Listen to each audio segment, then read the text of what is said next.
ក្នុងវីដេអូនេះខ្ញុំនឹងប្រាប់ពីរបៀបនៃការកំណត់បាទ screen របស់យើងនឹងឲ្យវានៅភ្លឺនៅបើកបានយូរបាទមានន័យថានៅពេលដែលយើងបើកឯកសារមួយ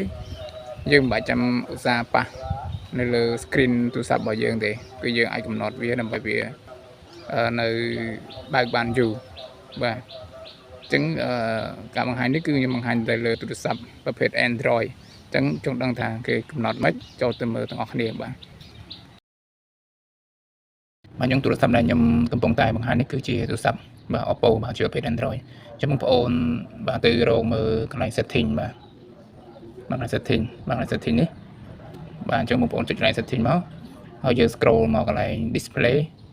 and brightness បាទមួយនេះគឺអារូបមានវងមូលហើយមានពណ៌ទឹកក្រូចពាក់កណ្ដាលហ្នឹងបាទ display brightness អញ្ចឹងយើងចុចកន្លែងហ្នឹងមកបាទយើងមើលកន្លែង auto screen off អញ្ចឹងយើងចុចកន្លែង auto screen off អញ្ចឹងបងប្អូនចុចទៅតាមអ្វីដែលយើងចង់បានមកបាទបើសិនជាយើងចង់ឲ្យវាឆាប់រលត់គឺដាក់